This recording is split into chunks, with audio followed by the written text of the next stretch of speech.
Is your practice tired of wrestling with insurance denials, deciphering EOBs, and watching your revenue slip through the cracks? You are not alone.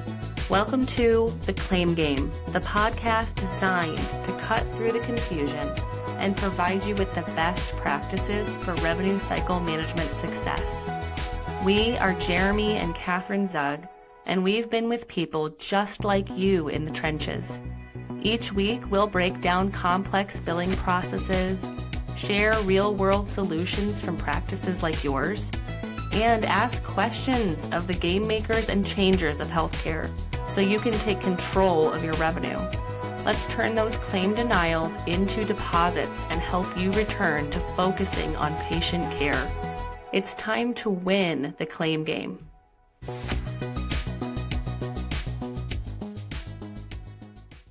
A lot of people probably don't know your story, but could you talk about when the practice burned to the ground? Yeah. Talk about taking time off. Yeah, exactly. So, when I started my practice, like everyone else, it was, kind of a solopreneur doing my thing, and things were okay for a while. I was working with my fiance at the time, who's now my wife, Colleen, and things were fine. And now looking back, I know why they were fine. It was just me and her. I didn't have to take care of really anybody else. Right. And patients would come because of my reputation that I had up to that point, and family and friends. So things were fine. Well, then you start growing and you start hiring people. Well, I don't know the process of hiring. I just hire people and just go by gut instinct and intuition and all that other stuff, thinking people are going to do what I do, think like I do, show up when they're supposed to.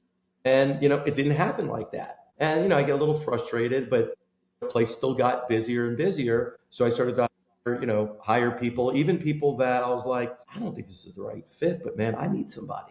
I need a therapist. I need a therapist now. I can't keep seeing everybody.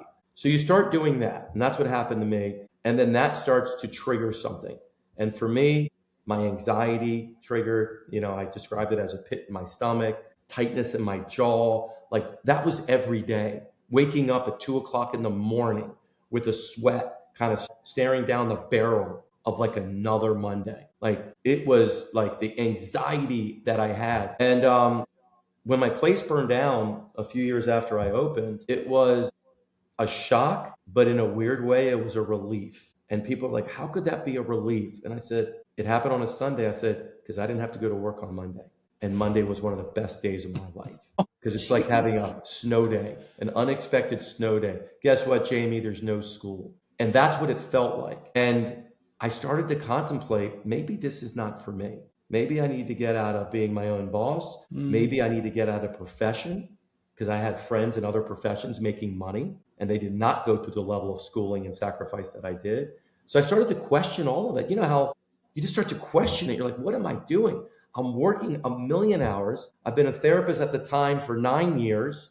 I had my business for 4 years. Previous had another smaller business and stuff like that. I go, obviously, I don't know what the heck I'm doing. Or maybe this is just the way it is. And of course, you look around, Jeremy, and everyone's bitching and complaining. So you start to believe this is the way it is. And I said, I don't care what anyone else is doing. This is not what I want my life to be. And, in all transparency, I did try to get out and I couldn't because I was locked into a lease and they were going to charge me no matter what. So we rebuilt the place.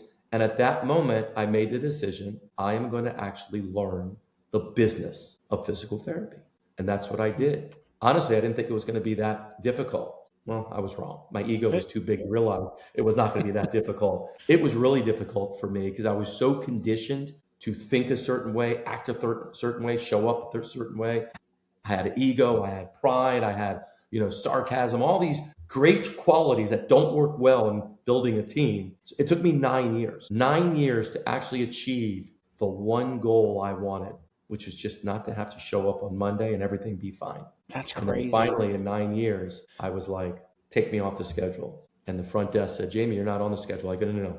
Remove me from the EMR system. So it makes it impossible, even if I want you to schedule me, because I would do that all the time. You couldn't, because I wouldn't even be in the system. She says, okay. And that was 2013. That's crazy. But that makes sense. That's kind of what you had to do, right? I remember at Group Practice Scaling Summit, you said around hiring, you said, I think this was the quote, I wrote it down because it was really funny. You said you were looking for somebody, a warm body with a pulse, and the pulse was optional. right? I mean, you just like Yeah, I was looking for a license and a pulse, and the Oh, pulse was license and a pulse. That's right. And the pulse is seriously. optional. If someone had a license, it was good enough for me. I don't really care. I just need someone that could bill.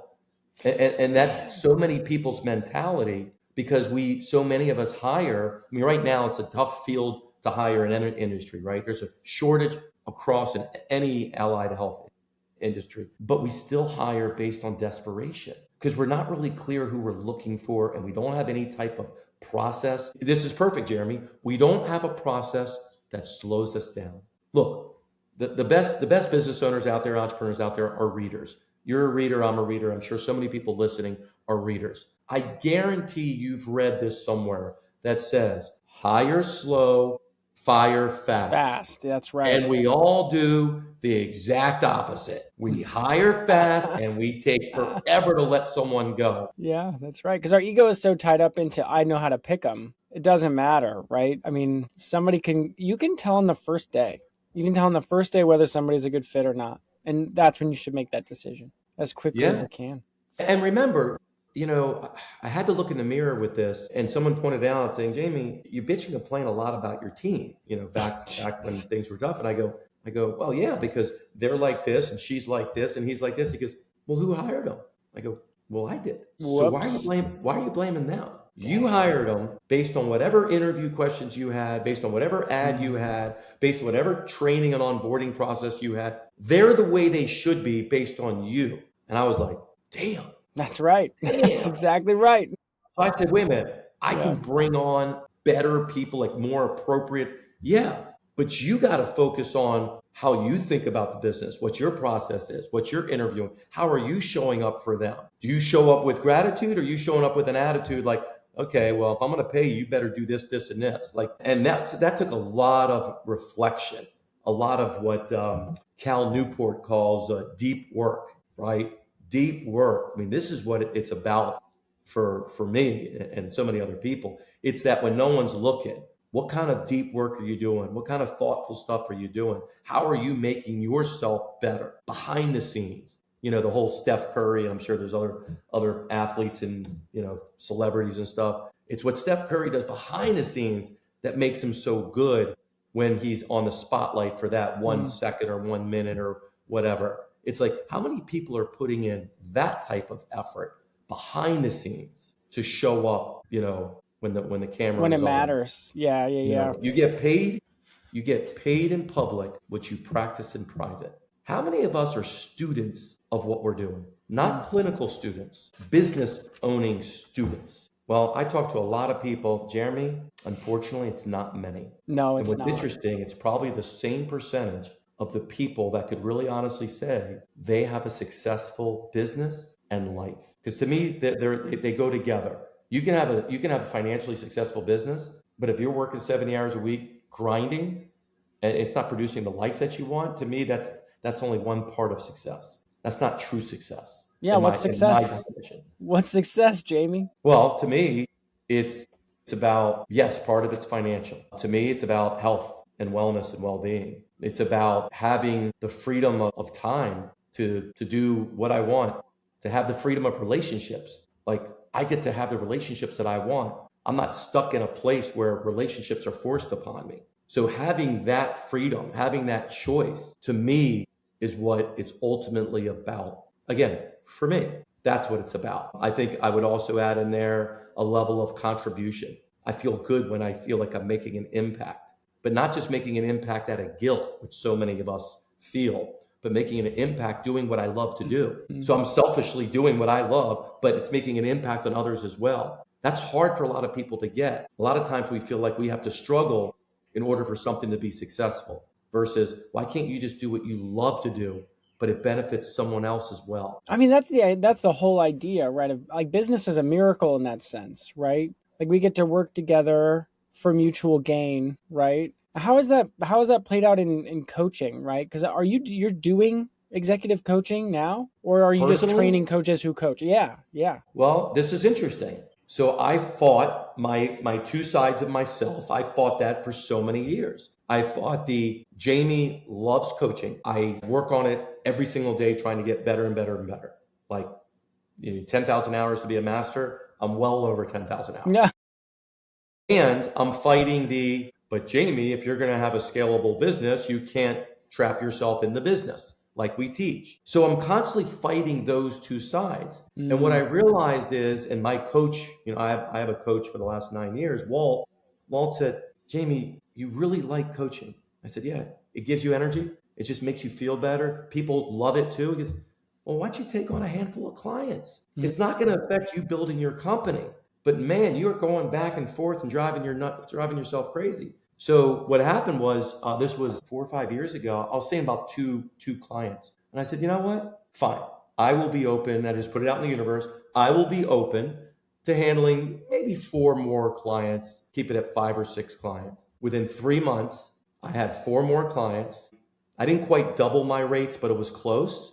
They happily paid, and it was fantastic. But most of them, I'm still working with. That's amazing. So yeah, and I hired additional coaches and all. So I don't think it's an either or. I think it just depends on what lights you up. Coaching lights me up. I realize I'm never going to stop doing it. I love it. Am I going to take on 20 clients? No, that will harm the business. Yeah. But right now I have 7 clients. I love it. You're feeling great about it. I love working with them. And let's face it, I have 5 other coaches. 5 other coaches. I'm hiring 2 more. They're fantastic. We meet once a month at a coach meeting. We meet one-on-one, just a quick one-on-one, 20 minutes, half hour, once a month. And then I have my 7 clients that I meet with every other week. So that's basically 3.5 clients every week. I mean, but like, it's not terrible. No, it's not terrible. But do you feel like the meetings you have with your coaches is like coaching? So it's like you're coaching your team and you're coaching your coaching clients. I love coaching. I love coaching. Yeah. So that was what dawned on me. And it's like, Jamey, you can coach coaches and you can help them create a coaching business under the Practice Freedom U umbrella. And I just keep on my couple of people. Did I learn that design? Did I take a course or a program? But no, I just started asking questions. And this is the same thing we do with our clients. Be careful about, well, what are the best practices? Because if you ever notice how best practices are done, it's what predominantly the people are doing. It doesn't actually say my definition, which is, but is it also producing the life that they want, the money that they want? Or is it just the most people are doing it? Because if the most people are doing it, and we know from a fact that a lot of people just aren't surviving in this world right now, and it's going to get harder and harder, you better be careful about the best practices you're learning. Just blaze your own path. And to me, this is what having someone else to help you, guide you in doing that, help you create that plan, hold you accountable, and guide you in doing that. This is how I got into this whole profession. It was accidental. Because when I went to kind of remove myself from the day-to-day of my practice in 2013, I shared my story on a webinar, first webinar I ever did. 3 people reached out to me and said, can you help me? And I said, I don't know. I've never done that before. And that's how it started. No, that's crazy. So you still had the clinic, right? Well, let's go back a little bit. So the clinic burns to the ground on a Sunday. You don't go to work Monday. Good day for you. You realize you have to work for the next 3.5 months. Right. Well, there you go.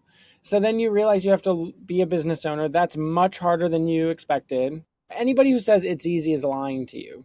It's not easy. So then what do you do? So you have to rebuild the clinic. Obviously, you had to like renovate and new equipment. Yeah. So I rebuilt the clinic, and I started to invest in coaches and programs and books. I read a few books here and there, but I really started going all in. I said, I want to go all in. So I invested hundreds of thousands of dollars. I didn't have hundreds of thousands of dollars, but I just said, look, to me, it's a line item on the spreadsheet. I am going to invest money every year, whether it's a book, whether it's a course, whether it's a mastermind, whether I'm going to a conference, whether it's a private coach.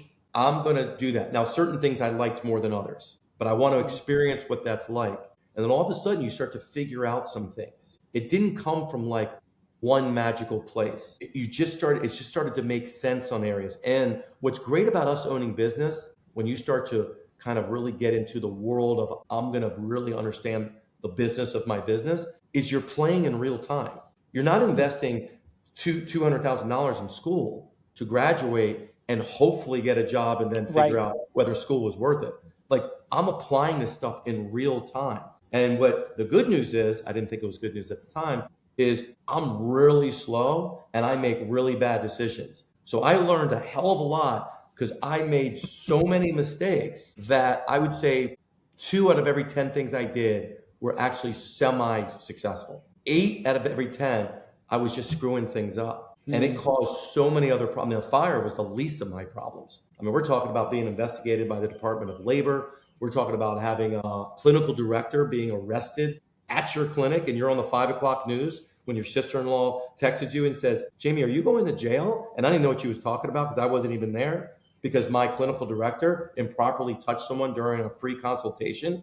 And then I got drawn into the Maryland Board of Examiners, and I was asked 156 questions by the investigator, just as this is what we're supposed to do. And I couldn't even answer most of his questions because they were all about what? HR policies, systems and processes. And I go, I don't have any of this. He goes, Jamey, that's great, but ignorance doesn't fly when you have a business. Guess what? I learned about that stuff. That's how I learned about it. I learned about it. I hired an HR consultant. I hired a CFO, a fractional CFO before it was called that. I started to look at my business as a business, not just a Jamey Show. So, that's when I really started to be like, wow, if I'm stuck in the business day in and day out, I'm missing the bigger picture of what my responsibility is for. So that's when I tell people, quote, work less and make more. What I'm saying is, if you have a business, and again, it depends what size you are, but if you have a business, especially if your business is over 800,000 to $1 million in gross revenue, collected revenues, you better be removing yourself from the day to day. I'm telling you, you are positioning yourself for a problem, a big problem. Because if I wasn't stuck in the day to day, because I was at a different location when that happened, and I was actually seeing the business, I would have helped put in the systems in place. I would have had if you're a male doing a free consultation on a female, the door does not get shut. The door is open, or you do it out in the open. There are so many things I look back now that are so obvious and simple. Dude, you don't know what you don't know. Well, it's not obvious. That almost cost me everything. Wow. Well, I didn't even know about that story, but yeah, I mean, running a business sort of is like managing money, right? It's not obvious, and you can fail for sure. So you learned a lot, and it sounds like you invested a lot in training and education, and that was a big part of how you got the clinic successful. So yeah, you had a lot of bumps in the road. So it sounds like you got through the DOL thing, the investigation, you got through the clinic burning down. Well, the investigation by the Department of Labor was because I hired an office manager she was an office manager. She had all the bells and whistles. I don't know what the heck office managers do and all that stuff. Well, she said, hey, I'm going to give these people comp time. You ever heard of comp time? No, well, yeah. But explain if you work a little extra hours, then it's just comp time. So if you work a couple extra hours, we'll give you another hour or 2 off, so it all evens out. Sure. Made sense to me. Well, guess what? That's illegal. You can't do that. So I had an employee that she let go. I liked her, but she let go, who went to the Department of Labor. I wouldn't even know who to call. I would never think of going to the Department of Labor. Well, she did. That person, Detective Yu, called me, and I hung up on her because I didn't believe her. So I said, look, it was on a Friday. I said, Jeremy, you'll love this. It was like 4 o'clock on a Friday. I said, Detective, I am sure it's you, but with all the calls we get and spam, can you just shoot me an email? 5 minutes later, shoot me an email. I'm like, damn. Which is legit. How do they know about me? Got on the phone, talked about it. Of course, I played the old, I don't know. She goes, Jamey, ignorance isn't a reason. It's just, sorry. And I said, all right. As I did with everything that I screwed up in, I said, all right, tell me what I got to learn. Tell me what I got to do. Dang. Well, you're going to have to go back because we just switched over to electronic payroll. Remember, there wasn't electronic payroll around like there is now. So we were doing things by hand. Well, nobody was signing their payroll sub, which you're supposed to do. Half the things were in my basement all over the place. I was pulling all these things out. They said, okay, here's what we're going to do. Every person you hired in the last 3 years that worked for you was a non-exempt, no, exempt employee, whatever, the non-professional people. I always get that confused. You're going to pay them whatever thing they calculated. People that didn't work for me for 2 years, I had to send them a packet that says, hey, this is what's happening. For me to make it right, I need to pay you this money. Can you sign and let me write you a check? Whoa. That was, about $10,000, $15,000 that I didn't have. Whoa. She said, you do that and everyone signs off and you have to give me all the packets back and you fix your stuff. We will drop the case. Whoa. That's how I learned about payroll. So I learned about HR, payroll, systems, processes, CFOs. This is how I learned about everything because I literally just refused to step my game up. Wow. You know what I refer to it now, Jamey? Look, when I'm talking to people on the phone, sometimes I'll just be like, do you want to be a pro or an amateur? What do you want to do here? Because if you want to be an amateur, that's fine. There's lots of great amateurs out there in the world. Mm-hmm. I go, but if you want to be a pro, if you want to be a master at this business you are in, then you got to step it up. All of us have that choice. That's what's beautiful about being a business owner. We have the choice to step it up and to create the business that we want. But it ain't just going to magically happen. It's not going to magically happen because you purchase some tool or you download something that says 30 patients in 30 seconds. And it's not going to happen. It's going to happen with you changing how you operate. You have to change your own operating system.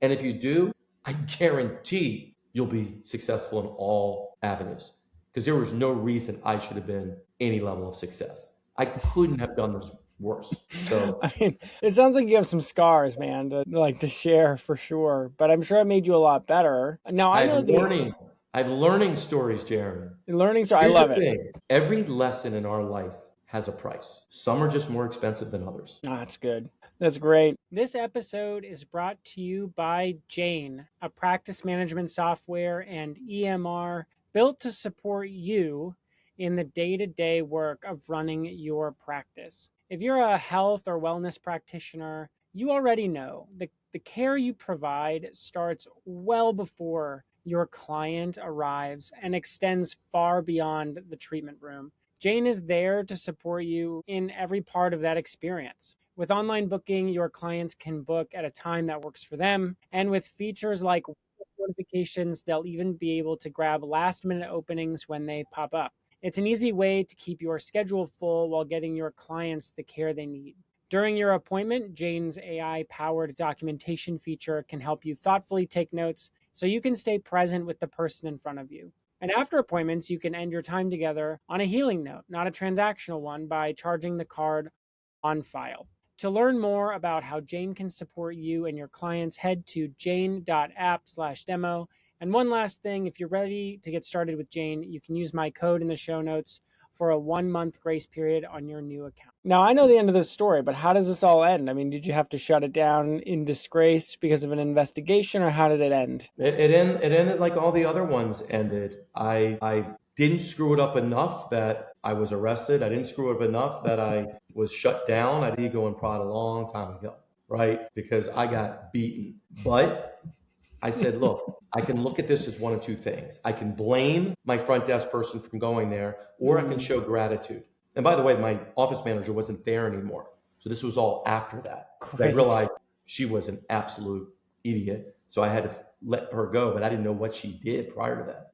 So you know what? I just looked at it all as these are lessons. I said, it's another lesson, Jamey. And I go to my wife. She goes, what the heck is going on? I go, honey, it's another lesson I'm going to learn. It's another lesson I need to learn. That's how I looked at it. So you can choose an attitude of gratitude, or you could choose an attitude of just blaming and being a victim. It's your choice. I used to do the latter, but then I started choosing the former and said, I'm just going to learn from this experience. And I did. And finally, that was one of the last big things. The arrest thing happened before that one. That was one of the last things. And then things started to click afterwards. So in the next couple years, things really started to click. Maybe the old saying is, when the student is ready, the teacher will come. Yeah. I think I was finally ready as the student after 7 or 8 years. And then things started to move. We had another location. We hired additional people. I put in a clinical director. I put in a legitimate office manager. I had a marketing person. And I just started backing myself out of this day-to-day stuff, realizing that they were totally competent people, that all they needed from me is support, training, guidance, and all that. And then I needed to look at what was out there in the world and prepare them and protect them and do all that. And that's what I did. Yeah, I mean, that's what you were talking about being in the day-to-day is like, you've talked about this too, like being an expert provider is quietly sabotaging your ability to scale the team. Yeah. Yeah. I mean, you've talked about that a lot. You can be an expert clinician, an expert provider.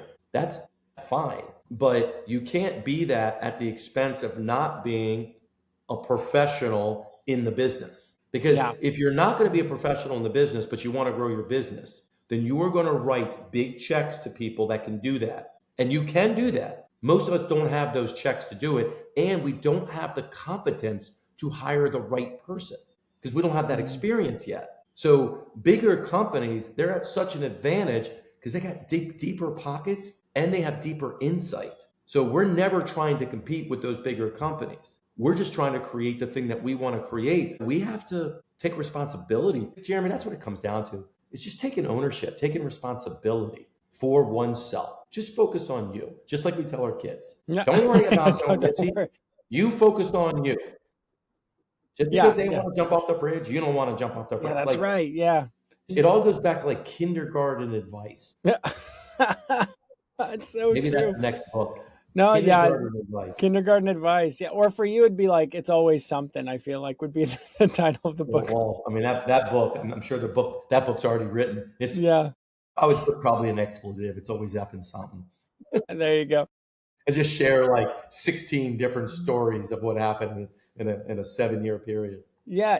Let's go back to something you said. You said, do you want to be an amateur or professional? And you've also talked about your 80% rule, which is why accepting good enough is actually key to reaching elite profitability. Can you talk about the difference between, do you know what I'm talking about? Pareto's principle, which is the 80-20 rule. I mean, you can divide that even more so and make it the 16-4 rule, or 24 rule. But basically, if you look at your business and you look at your time and you can look at your patients, I would imagine 20% of your effort is producing 80% of the results you have in your business on some level, if you break it down. And I would say 20% of the clients you have right now, Jeremy, in your business are probably producing either, and you won't have to admit this, 80% of the problems, the headaches, the calls, I got a quick question. I'm just going to guess. It's going to be that. So if you look at it from how we spend our time, the idea is to shift to 20% of the things that are producing the greatest impact in your business. Shift to 20% upwards. How do you do that? Yeah. Well, you need space, you need time. Well, look at your calendar, look at all the activities you're doing and tasks you're doing on your calendar, and choose the one. You don't want to choose the ones you like that give you energy, that are revenue producing. Choose the ones you don't like, that aren't producing significant for you, that are actually just draining your energy. Let those go to someone that actually likes doing those. See, we think when we delegate something we don't like, and I've had lots of conversations with people, we inherently think that if we don't like it, Jeremy, the other person doesn't like it either. I mean, that's how crazy our egos are sometimes. Yeah, well, it's true. We do billing, man. I mean, so like we do the thing that practice owners really hate doing, but we love it. And you love it. We love it. So many practice owners don't like doing it, and yet they still do it because they have a control issue. They don't want to let go. They have a history issue. I did that one time and it didn't work. Or they have a fear of loss. I don't want to pay for that. Not looking at the tens of thousands of dollars they're losing by not having a professional like you said, loves doing that. Just find people who love doing the things you don't, and you will create the most wildly successful and fun business ever. Yeah, because then you're working with people who are like in their sweet spot. They're in the pocket. And that's what my goal is every day. I've been doing this for the last 10, 12 years. I wake up and my goal is, Jamey, all I want to do today, and I don't do 100%, I'm not that unrealistic. I want to focus on 95% of the stuff today that I love to do. It's almost cheating. Yeah. In my book, I called it the unfair advantage. It's almost cheating. I called it the unfair advantage, Jeremy. That is an unfair advantage. Yeah. It's cheating when you actually do things that seem easy to others. And to you, it's just like, because it's just what you're built for. And here's the other thing, and I'm sure you can attest to this. Just because you're naturally good at it doesn't make you not work at getting better. Sure. It actually does the opposite. You're excited to get better. So think about that. You have two people. One person is doing an activity that they say, I don't mind doing it. I don't mind doing billing. It's not the fun, but I don't mind it.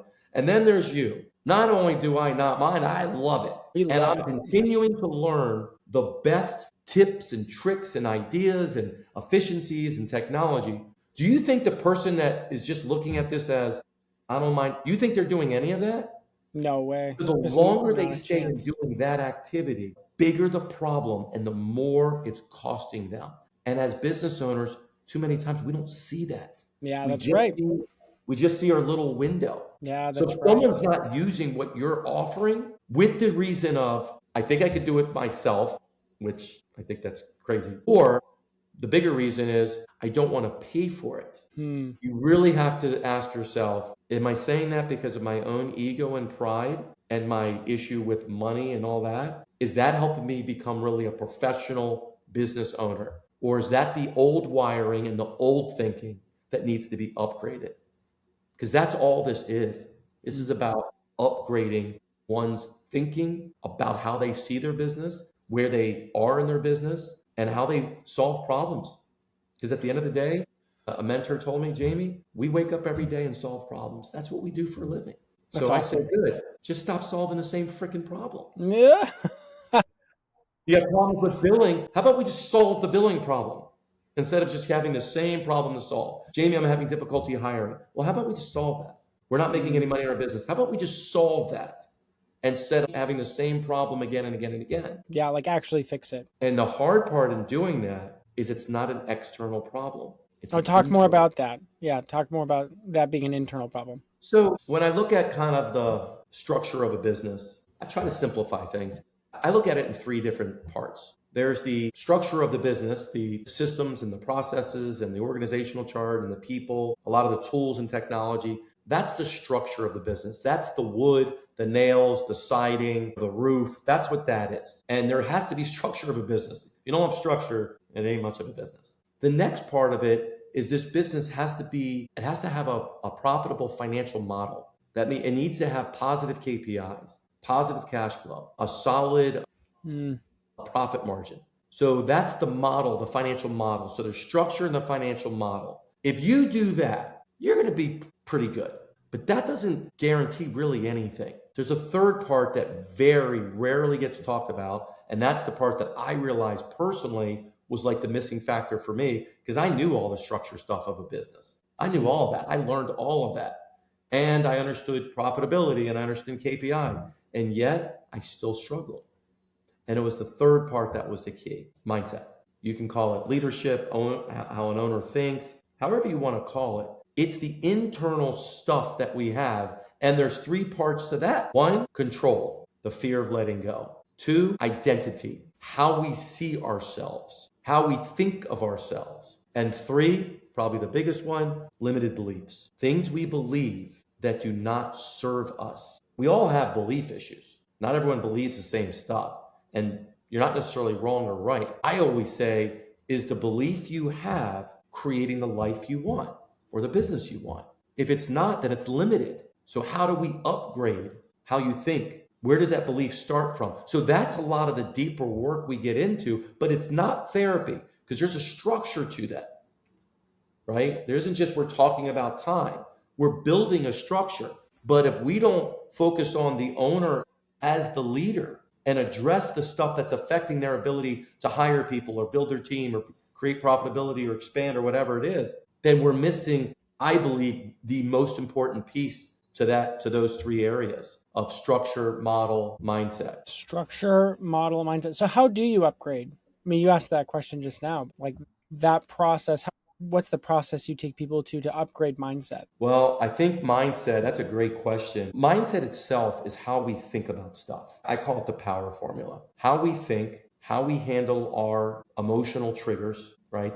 Business is all emotion, leads to how we make decisions about things. Decisions lead to actions. Actions lead to results. So the results are based on decisions. Results are based on how we think about a problem. You and I are facing a problem. I think about it differently. That leads me to a different solution. You think about it another way. That leads you to another solution. My business is just eking by. Your business, you're not in the day-to-day and you're making $500,000 a year. Do you have access to information that I don't? Not anymore. Yeah, You did. probably not anymore. You That's did. right. You had to pay people, pay gurus to get the secret information. Not anymore. With the internet, with Google, and now with AI, your little AI guy here has anything you want. You have to prompt it though. So it's only going to give you what you're kind of asking. But it has anything that you want. So information is free and information is abundant.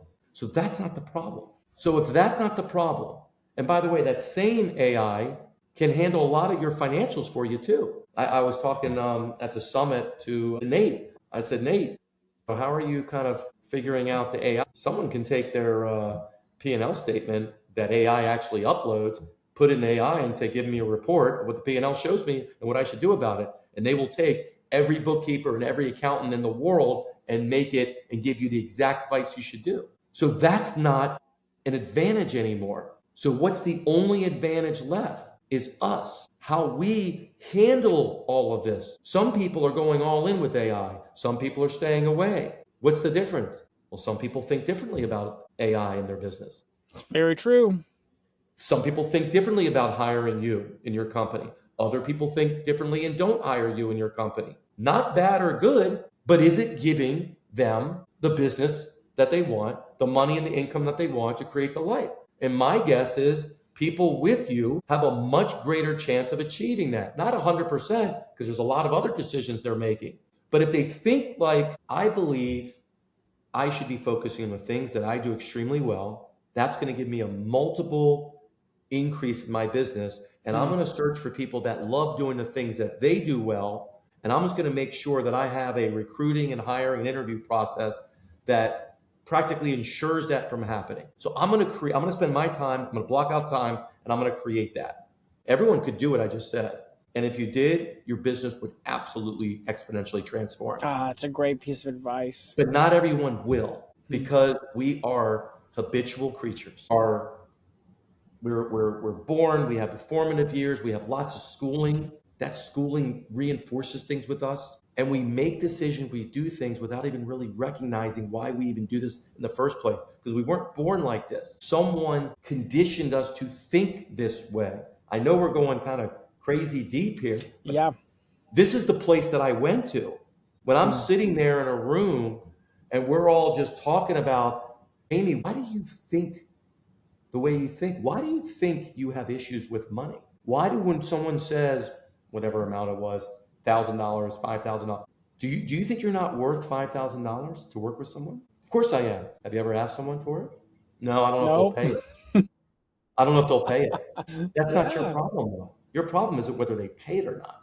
Your focus is showing up and showing the value and believing you're worth it. And then practicing how to communicate that in the moment. Why don't you just focus on what you're capable of doing and not worrying about whatever someone else is going to do or not do?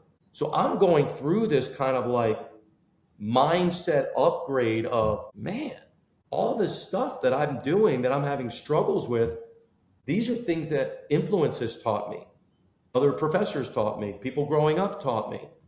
But can I change this? Can I upgrade my own thinking? And the answer goes, hell yeah. Yeah, nice. Can you imagine iOS 3 operating right now on iOS 17? No. Yeah, I mean, it couldn't. It would be all over the place. Well, that's what's happening. Yeah, that's a good point. We're operating on an old system in a new world, and it's not working. I mean, God, if it was working, there'd be so many more people just really doing well. And you and I both know, we go to the conferences, no matter what industry you're in, there's just too many damn people struggling.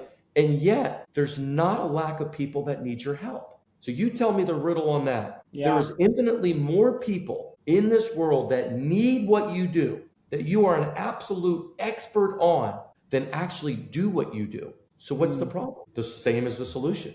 It's you. Yeah, it's you. I love that. Well, Jamey, you have a lot to offer. How do people get more Jamey in their life? You can follow me. You can go to Practice Freedom U. You can follow me on my blog. You can reach out on LinkedIn at Jamey Schrier. Talk and do all kinds of stuff. If you'd like to, talk more about your business, especially if you're a business like, 800,000 or more, those are the people we tend to work best with. But we don't We don't say no to the people that are below that. If they have the right mindset, we're all in. But a lot of times, if you have a larger business, group practice, or what have you, there's challenges you're having that's not just solved with, more advice. A widget there's no Instagram reel that's going to help you out. Yeah, there's no Instagram reel. It's a different level. And that's really what executive coaching is about. You could just reach out to me. I'm sure you'll have the link on there. Yep. We can have a conversation and see if it's something that we can help you with. And if not, then that's okay. If it is, then. Yeah, let me ask you this, Jamey. If I spend $1,000 with you on coaching, just as a round number, as an example, what your clients, what do they usually see? What do they usually get back? Should. Or I guess, what is the range that you've seen your clients get back? I'll give you some pretty incredible stories. So there was someone I worked with in the group practice field. I've shared a little bit about this, and she's okay that I share this. I won't say her name though. She was doing pretty well. Like financially, she was doing okay. She was probably, if we're looking at EBITDA, I don't think she was maybe several $100,000. So EBITDA wise, so whatever million shit she was doing, if it was like 20%, so you just multiply that by. So, but she was maybe doing 3-4 million or whatever. And she came to me, and I said, "Wow, you're doing pretty well." She goes, "Jamey, I get 300 emails a day." I go, "I can't keep this up. I work till 2 a.m." And I said, "Okay." So what was the first thing we had to do, Jeremy? The first thing we had to do is, why are you getting 300 emails a day? Because my thought was, if your emails go down, your energy will go up, your income will go up. We worked together for a little less than 3 years. She sold her business for $26.5 million. That's crazy. How much did she pay me? Less than $100,000. Wow. I don't know. There you go. I think it was worth it. Yes, I do. Another client we had, and again, there's a lot of people getting a lot of different results. Another client I had in the physical therapy world, he started with me at $600,000 with our team. He was working with other coaches. And then he kept growing, and then him and I started working together the last couple of years. And he ended up doing 1.5 million in EBITDA. And then he got a crazy multiple and sold for like 13.1 million. And we've done that, I've done that probably 18 times with practices that want to sell. But the great stories that I love, and those are just really cool stories, but the stories that I always love is someone that they just tightened up everything. They just got themselves out of the day-to-day. They're spending more time with their family. They got a great team that they love. I'll give you a perfect example. Working with someone right now, I've been working with him several years. Started with me, cash-based, private pay. Started with me 5-7 patients a week. What he was, Jeremy, is an amazing student. He just, whatever I suggested, whatever we talked about, he just kept leaning in. Checked his ego at the door. He has just 2 locations. The way he positioned his business, he just took his entire staff and their significant others to Mexico. He just showed me a picture, which I love. I go, you better send me a picture. And it's everyone on the beach. They're all wearing shirts. He got them shirts. He said, Jamey, this was my dream. I always wanted to take my team, all expenses paid. I don't know what it cost him, but no, it doesn't matter. It was an intangible. I mean, yeah, that's awesome. Well, Jamey, this has been amazing. Thank you so much for being generous with so much of your time. And we can't wait to share links to your resources and for more people to break out of their mindset. So this is great. We'll have to have you on another time to talk about things you're excited about, how you're using AI. There's probably a million more questions we could have asked you, but thank you so much for doing this. I appreciate it, Jeremy. Thank you, man. If you enjoyed today's episode of The Claim Game, please take a moment to leave us a rating and review wherever you listen to your podcasts. It really helps new listeners to find us. Make sure you never miss an episode by subscribing to The Claim Game on your favorite podcast app. Your feedback means so much to us. We want to provide valuable education about revenue cycle management. So if there's something we didn't cover in our topic that was a burning question for you, please let us know so we can try to get you the information you desire. You can find the links to all resources we mentioned in this episode in the show notes. And if you want to dive deeper into our resources, we have 2 places you can do that. First, you can go to our blog at practicesol.com/blog, where we have 8 years of educational blogs. If you want to learn more about what Practice Solutions does, reach out. We'd love to hear from you. Just go to practicesol.com to learn more and to connect with one of our awesome people on our team. Thanks for listening. We are Jeremy and Catherine Zug, and this is The Claim Game. see you at the game table next time.